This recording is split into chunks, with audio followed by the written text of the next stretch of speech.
ถ้าท่านนี่ก็ขอให้เป็นการท่านเพื่อการดับทุกข์เด้บ่แม่นท่านเพื่อการเพิ่มทุกข์ท่านอิหยังก็แล้วแต่บ่แม่นว่าเฮาสิไปอธิษฐานขอเอาสิ่งนั้นสิ่งนี้เป็นเครื่องแลกถ้าเฮามันเป็นเครื่องแลกแล้วก็เอิ้นว่าท่านเพื่อการเพิ่มทุกข์บ่แม่นท่านเพื่อการดับทุกข์หลายๆคนที่มาท่านหยังก็สร้างจะไปอธิษฐานขอเอาสิ่งนั้นสิ่งนี้มาเป็นมันทางสิได้ของมันเอาเองดอกยิ่งบ่อยากได้ยิ่งได้ยิ่งให้ยิ่งได้ประเภทนี้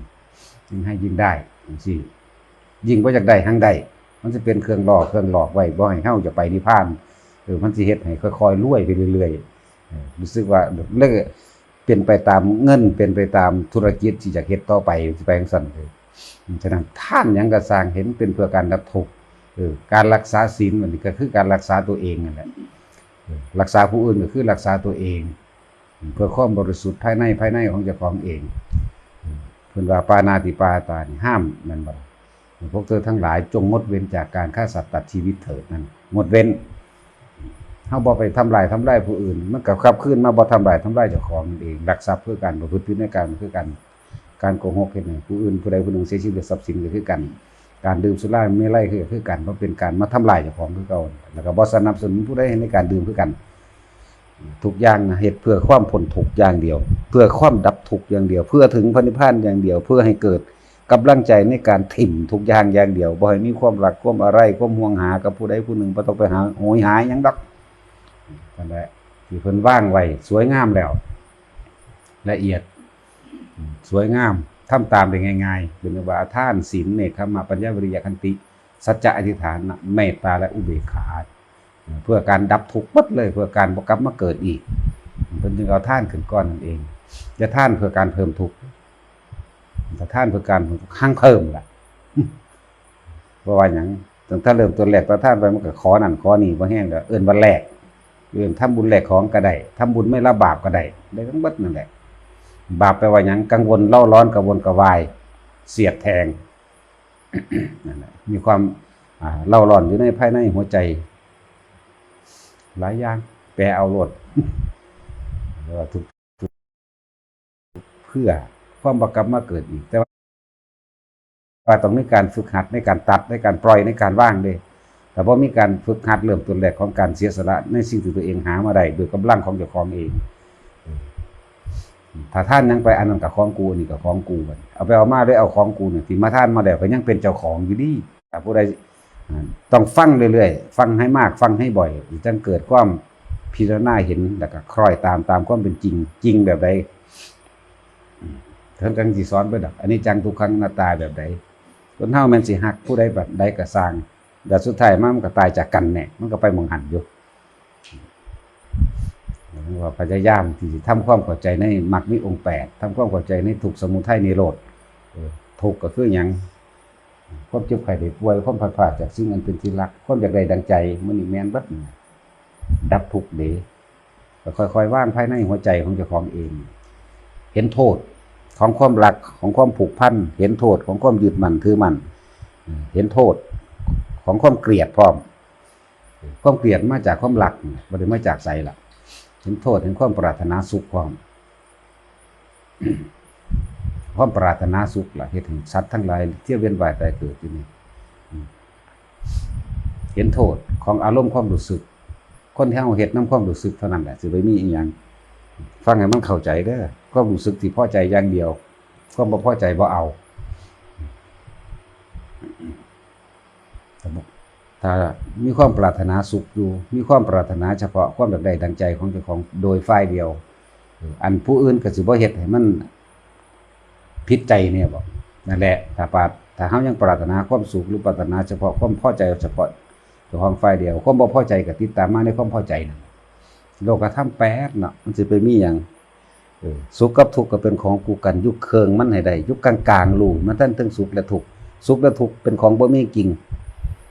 เป็นของสิ่งนี้เกิดขึ้นแล้วสิ่งนี้ก็ดับไปซื่อๆสุขและทุกข์เป็นความยึดมั่นถือมั่นของคนทั้งหลายสรรเสริญกับนินทาก็คือกันมันก็เป็นของบ่มีจริงคือกันมันมีจริงเพราะว่าเฮาไปยึดมั่นถือมั่น ในอัตตาในตัวตนเองแต่เขาย่องก็ดีใจนั่นยกตนขึ้นมาถ้าเขาด่าเด้ก็เสียใจเนี่ยยกตนขึ้นมาคือเก่านั่นแหละความได้ลาภแล้วมันก็เสื่อมลาภเป็นธรรมดาแท้ที่จริงสิ่งนี้เกิดสิ่งนี้ดับเท่านั้นเองเพราะว่ามันไปยึดมั่นถือมั่นเวลาใดมาแล้วก็ดีใจหวงแหนรักษาเอาไว้มีการหวงแหนและรักษาเรียบร้อยแล้วก็เกิดเป็นคดีความแล้วมีผู้ใดผู้หนึ่งมาลักอย่างสั้นตีความหมายให้มันแตกในตัวเองเอาประสบการณ์จริงของชีวิตจริงของเจ้าของเองเอามาเทียบกับธรรมะที่เพิ่นแสดงนะจริงหรือไม่จริงถึงแต่เก่าถึงแต่เกิดมาเจ็บไข้ได้ป่วยจักเทื่อ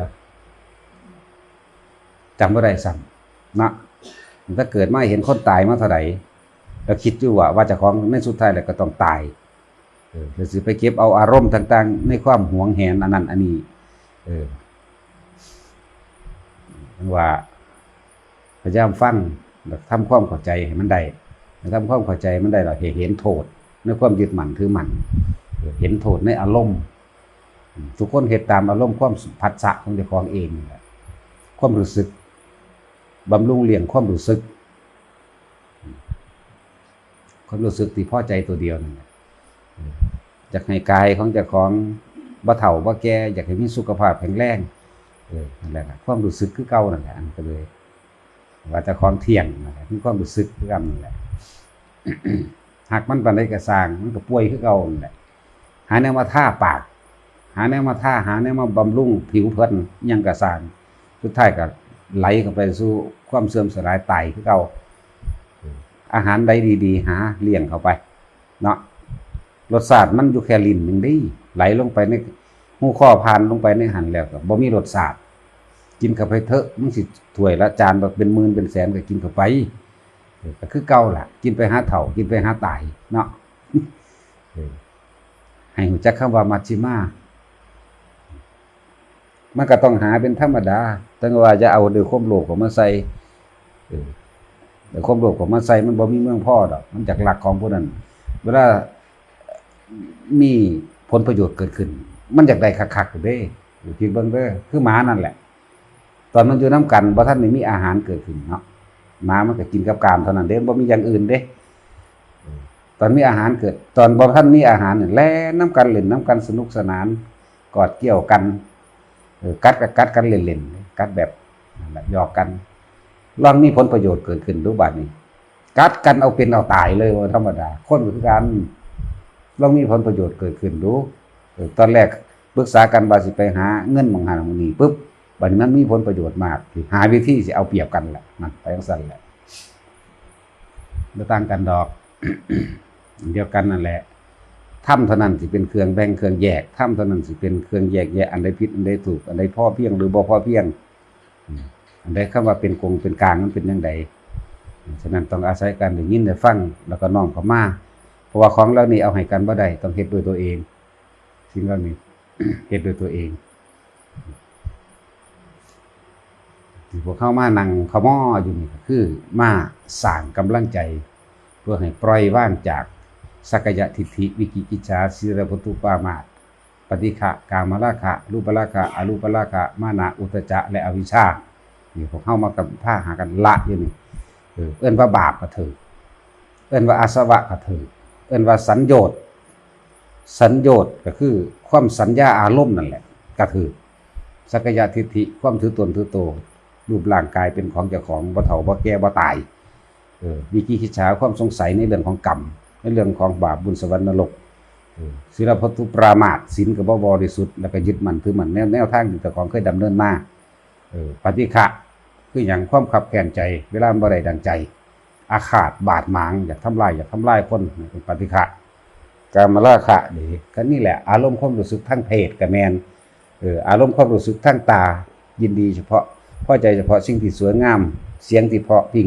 ที่เอาเฉพาะกูพอใจพอใจทางหูทางปากอาหารรสชาตินี้พอใจเฉพาะแบบนี้นั่นแหละสัมผัสทางกายมึง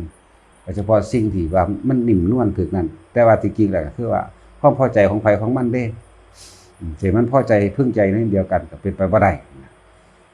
มันยับมาผู้อันปฏิบัติแน่จักหน่อยอาจสิไปหลงในรูปฌาน เมื่อเข้าสู่ในฌานอันเป็นอัปปนาสมาธิฌานสูงสุดแล้วก็ติดสุขตัวนั้นก็มีอรูปฌานก็คือกันนั่นแหละอุทจะเด้ความฟุ้งซ่านความรำคาญต่างๆนานาหลายอย่างจนถึงว่ามณะก็คือความถือตนถือโตถือความรู้มั่งถืออย่างหลายอย่างในความรู้ถือความเย่อหยิ่งถือว่าเจ้าของเป็นคนมีการศึกษาสูงถือยศถาบรรดาศักดิ์ถือแต่ของมีความรู้ถ้ามาทั้งถ้ำก็ถือว่าเจ้าของเป็นผู้รู้อีกนะไปอย่างสั้นแล้วเกิดเรื่องความฟุ้งซ่านงุนงิดเข้าไปเวลามีการแสดงความคิดเห็นปุ๊บมีคนที่จะเข้าใจว่าเจ้าของเป็นผู้มีความรู้มากๆมันสิแสดงออกในความโกรธโดด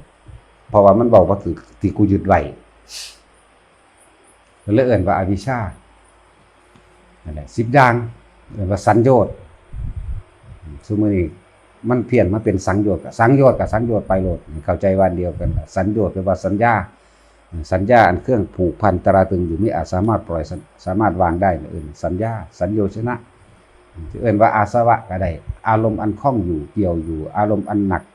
อยู่อารมณ์อันคับแค้นอยู่อารมณ์อันไม่พึงพอใจอยู่หรืออารมณ์อันพอใจอยู่ที่ติดอยู่คล้องอยู่เกี่ยวอยู่คือเก่าอาสวะก็แม่นอวิชชาก็แม่น สัญโยชน์10ก็แม่นทั้งเบิดนี่แหละอวิชชาก็แม่นตัวเดียวกันเบิดนี่แหละรวมแล้วเฮามารวมลงแล้วก็เอิ้นว่าอัตตาตัวตนก็แม่นเฮาพยายามที่สิละทั้งเบิดที่มันเหนี่ยวหลังที่มันเกี่ยวไว้ผูกพันไว้เฮ็ดให้สัตว์ทั้งหลายนั่นเวียนว่ายตายเกิดแต่ผู้ใดเห็นโทษของความยึดมั่นถือมั่นผู้นั้นก็เอิ้นว่าเริ่มเห็นทางแต่ผู้ใดเห็นทุกข์แล้วเอาทุกข์นั้นเข้ามาพิจารณาก็เริ่มเห็นธรรมแต่ผู้ใดเห็นธรรมแล้วคนนั้นก็เห็นพระพุทธเจ้าเหมือนกันแหละจังว่าพระพุทธเจ้าจริงๆนั่นน่ะบ่แม่นรูปร่างกายเพิ่นเด้ธรรมะที่เฮาฟังอยู่ธรรมะที่เฮาได้เนื้อได้หนังธรรมะที่เฮาเข้าอกเข้าใจธรรมะที่เฮารู้ซึ่งเบิดทุกอย่างธรรมะตัวนี้นั่นคือพระพุทธเจ้าแท้ๆล่ะอันนี้เป็นรูปร่างกายเพิ่นที่เฮาเห็นพระพุทธรูปเป็นหยังคือเอิ้นว่าพระมาจากรูปก็อาศัยรูปอันนี้แหละแสดงธรรมได้เอิ้นรูปได้ปั้นรูปไว้บุคคลผู้นี้รูปร่างหน้าตาแบบนี้มันบ่มีผู้ใดเห็นดอกจักคนดอกพระพุทธเจ้าอันโตจริงมันเกิดว่าท่าน ก็เลยปั้นรูปอันนี้ไว้เป็นสัญลักษณ์เป็นธรรมเจดีย์ เป็นคลั่งแห่งความรู้สัพพะความรู้หลายอย่างเวลาเฮากราบพระพุทธเจ้านั่นให้ตั้งใจกราบเด้อบ่แม่นกราบอิฐหินปูนทรายเด้เฮากราบความรู้ของเพิ่นบุคคลผู้นี้เป็นบุคคลเป็นเลิศประเสริฐสูงสุดในโลกแล้วก็หลายๆโลกเพิ่นเป็นผู้นำแสงสว่างทางเดินของชีวิตให้สัตว์ทั้งหลายขนาดความเกิดความเวียนว่ายตายเกิดคำว่าวัฏฏะสงสารผู้ใดเอาออกมาเว้าถ้าบ่เป็นพระพุทธเจ้ามาเว้าเรื่องสวรรค์เรื่องนรกก็ไผเอาออกมาเว้าถ้าว่าเพิ่นเป็นเพิ่นเว้าผู้ใดเฮ็ดให้สิ้นการเกิดได้ผู้ใดเฮ็ดให้ฮู้ทางการบ่กลับมาเกิดอีกได้ก็พระพุทธเจ้านั่นแหละแต่ว่าเฮากราบเวลาเฮากราบพระนี่ตั้งใจดีๆกราบให้มันถึงพระพุทธเจ้าแท้ๆบ่แม่นกราบเพราะแต่ปับกราบเพราะแต่เป็นพิธีหลายคนฝักลาบมันเลยบ่ได้ถึงธรรมจักเทื่อฝักลาบป๊อกๆทั้งอวยอีหยังเงียงเว้ากันพร้อมก็มีเยอะแยะถ้าไป2คนทั้งเว้ากันทั้งกราบมันเป็นทางกายซื่อมันบ่ได้มีผลหยังเด้ร่างกายอันนั้นใจเฮามันน้อมถึงว่าเฮากราบใส่หลังตีนเพิ่นคักๆโลดใส่ตักเพิ่นคักๆโลดจิตใจมันก็ร่วมน้อมเข้ามามันก็เป็นบุญนั่นตัวบุญมันบ่ได้เฮ็ดยากจักเม็ดนะบุญคือความสงบบุญคือความสงบเย็นไหมบัดนี้เว้ากันเว้าพื้นกันกำลังมันในอารมณ์อยู่กับมันกระเทินมาฮอดหน้าพระแล้วก็พากันกราบหันหน้าเว้ากันเว้าพื้นกันอยู่หั่นน่ะมุมๆแล้วก็เฮ็ดลักษณะท่าทางกายกราบป๊อกๆลงนั่นบ่ได้หยังเลยอันนั้นแล้วก็หลงตัวเองไปเลยเวลาว่ามาแต่ไสมาแต่วัดไปทำบุญเขาว่าเด้หรือทำบุญหาเนี่ยไปหาเว้าพื้นคนไปอวดลูกอวดหลานเจ้าของเองเบิดแนวอวดก็เว้าพื้นเฮือนข้างแล้วก็เว้าพื้นพี่น้องเนาะแรงสั่นอีลีนบ่ได้ถึงคำว่าบุญเลยบุญนี่คือความสงบเย็นแล้วก็เป็นประโยชน์พร้อมใจมันสงบใจมันนิ่งใจมันสบายเด้พอตามาเห็นแต่คนมันถึงบุญแท้พอตามาเห็นพระพุทธรูปจังสิปุ๊บใจมันสงบลงแล้วน้อมกราบลงไปเกิดความปลื้มปิติก็ได้เด้ว่ามันธรรมดาเด้ แต่คนเข้าใจแต่คนเข้าถึงมันสิเป็นลักษณะนั้นส่วนมากบ่ค่อยฟังดอกเวลาเพิ่นแสดงธรรมเฮ้ยจักเว้าอีหยังดอกก็ว่าเด้เวลาเพิ่นอยากกันบอกเลขจังซี่บ่แม่นเพิ่นบอกเลขดอกเพิ่นก็เว้าแสดงธรรมไปของเพิ่นไปจับเอาเป็นเลขมันก็มีเนาะเพิ่นก็เว้าเอาโพดช่อง7เด้อเพิ่นก็จับเอาได้บัดมักมีองค์8กูว่าแล้ว78ว่าได้บัดนี้หวังสั่นอีหลีได้บัดนี้ถูกซักเลยขังไปเลยบัดก็ในงานก็มีบ่ได้เกี่ยวกันเลยเพิ่นก็แสดงไปของเพิ่นต่างหากสั่นมีหลายอย่างพวกเขามันลึงแล้วล่ะในการว่าจังสิได้ยินว่าจังสิเนาะผู้อื่นๆนั่นพยายามน้อมเข้าไปให้เห็นอริยะในตัวเองให้เห็นความจริงในตัวเองให้เห็นว่าเจ้าของนี่เลิกเบียดเบียนผู้อื่นได้หรือยังคำว่าอริยะแปลว่าผู้ไม่เบียดเบียนผู้ไม่มีศัตรูเด้อริแปลว่าศัตรูยะนี่แปลว่าไม่มีคือตัดออกตัดศัตรูออกแล้วเอิ้นอริยะเจ้าของถึงอริยะหรือยังองคุลิมานขาค้อนอยู่ตูมอยู่เพราะตาพุทธเจ้ามาให้ความรู้เพิ่มพิจารณาตัวเองเราหยุดแล้วพุทธเจ้าว่าแต่ว่าท่านน่ะยังไม่หยุดมันแม่นนะใดก็ไปถามที่ทั้งที่เฮาเป็นผู้หยุดยืนถามแท้ๆหยุดก่อนสมณะหยุดก่อนพุทธเจ้าบอกว่าเราหยุดแล้วท่านต่างหากที่ยังไม่หยุดมันจะต้องเข้าใจว่าแต่ของยืนอยู่นี่กูเป็นผู้หยุดแต่ว่าสมณะเนี่ยยังย่างอยู่ตามธรรมดาแล้วสมณะบ่สิตัวหน้าแต่ว่ามันต้องมีเหตุผลหน้าแบบฟ้าวแล่นไปลัดหน้าเพิ่นไว้ก็เลยอยากสนใจก็ถามเบิ่งกันน่ะผมยืนอยู่แท้ๆท่านเป็นผู้เดินแท้ๆคือมาเว้าโกหกแบบนี้บ่มีสัจจะแบบนี้ตามธรรมดาแล้วสมณะต้องเว้าความจริงตลอดยังคือเว้าขี้ตัวเราหยุดแล้วจากการเบียดเบียนทำร้ายให้ผู้ใดผู้หนึ่งเสียชีวิตและทรัพย์สินทั้งคนและสัตว์ก็หมายเพิ่นนั่นน่ะเนี่ยเห็นบ่สติดึงขึ้นมาเลยแต่ว่าเฮานี่เดือดร้อนเพราะว่าการไปเบียดเบียนบุคคลผู้อื่นดีอยู่ได้ปลากินก็อยู่ยากนอนก็ยากคอยระวังแวดระวังภัยอยู่ตลอดในสมณะองค์นี้เว้าจริงเด้วันนี้แน่สติดึงขึ้นมาหาเจ้าของแล้วฟังธรรมตอนนั้นเพิ่นก็เป็นอริยะตอนนั้นเลยแหละเพิ่นมันหยุดเด็ดขาดเลยบัดนี้นี่แหละ น้องเขามาว่าเจ้าของถึงอริยะอยู่ยังเบียดเบียนตนเองแหละยังเบียดเบียนผู้อื่นอยู่บ่ทั้งคนและสัตว์อยู่บ่ศีล5นั่นแหละครบแล้วเป็นโสดาสกิทาคาได้แล้วแต่อนาคาศีล8มันสิยกสู้ขึ้นเอาเองดอกเป็นเองโดยอัตโนมัติเอาโสดากับพ่อหน้าเนาะโสดาบันหัวหน้าสิเอาอันโซดามันบ่โซดาสิงเด้เพิ่นนี่บ่แม่นนั่นเด้บ่แม่นโสดาบันโซดาสิงเป็นประจำเนาะก็เป็นจังซั่นแล้วแต่ถ้าคนมีบุญแล้วยังก็แล้วแต่สะดวกเบิดนั่นแหละเพียงแต่ว่าเขาบ่ได้ปรารถนาว่าเอาบุญสิไปแลกของดอกสิเป็นไปเองสิเป็นเองคนที่เขานิพพานรวยได้สิบอกให้แต่ว่าต้องถิ่มความรวยออกให้ได้แนวบ่อยากได้เสือกอยากได้นี่แหละเครื่องลั่งมันเครื่องลั่งกิจการงานก็ดีเงินก็ไหลมาเทมาเด้มันสิรู้สึกว่าแล้วบ่มีเวลาไปวัดแล้วบ่มีเวลาปฏิบัติธรรมยากนำความรวยเนาะตาศิลป์ก็แม่นตัวตาศิลป์บ่ได้มีหนี้จักบาทเด้มีหนี้แต่อีเปิมมานั่นเด้ยังก็มันว่ามันขอเงินใช้แล้วแต่ศรัทธาซั่นโอ้อีห่ามึงเอ้ยขอเงินใช้มันก็ว่าแล้วแต่ศรัทธานะมันบ่ระบุจำนวนเด้เงินไม่ใส่แน่แล้วแต่ศรัทธาว่าแม่มันว่าสาธุว่าซั่นแม่นจักวันสาธุไปให้กันเท่าใดนะได้การนี้ได้วันโอ้เดี๋ยวนี้กันแล้วแต่ศรัทธาอีกต่างหากเป็นสัตว์คนปฏิบัติธรรม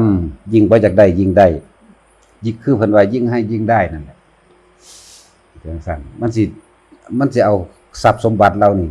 เขามันเหนียวลังไว้เป็นเครื่องดังเครื่องดึงเฮาบ่ให้มาทางนี้บ่ให้ไปนิพพานอยากบ่มันเลยเอากิจการงานเอาเงินเอาอันนั้นรู้สึกว่าดีเบิดทางนั้นเอาไปมาเลยว่าบ่มีเวลา ลุ่มหลงไหลไปน้ำมันเด้บัดนี้ไหลไปน้ำกองเงินกองทองแล้วกิจการงานปุ๊บลืมธรรมะบัดนี้ก็เกิดไปคัดอกคัดใจกันทั้งนั้นธรรมะเลยบ่ซอยอีหยังได้เพราะว่ามันลืมธรรมะแล้ว มันไปหากองเงินแล้วศูนย์ฆ่ากันตายเกิดคดีความไปอีกไปบักใหญ่เลยก็มีเด้นั่นแหละมันก็ต้องมีเป็นธรรมดาเข้าวัดมั่งแน่นั่นนี่แน่เข้ากันไปมันจังมีสติจังมีสติในการบริหารกิจการงานการเงินสติในการคบค้าสมาคมกับทุกคนนั่นแหละวางจิตวางใจเป็นกลางได้ในการบริหารจัดการทั้งกิจการทั้งเงินทั้งคำเว้าคำว่าต่างๆเพิ่นก็สอนเรื่องโลกธรรมอยู่แล้วก็สิสนใจหยังเขาด่าจังสั่นหรือเขานินทาแบบนี้มันเป็นเรื่องข้อขาดบาดตายเศร้าหน้ากูเนี่ยมันก็ออกมาได้ทั้งตัวถ้าทิฏฐิมานะมันมีมากแล้วมันก็ยกตนของไผของมันก็ฟาดกันฆ่ากันตายนั่นล่ะมีเท่านั้นมีอีหยังเอาล่ะพ่อล่ะ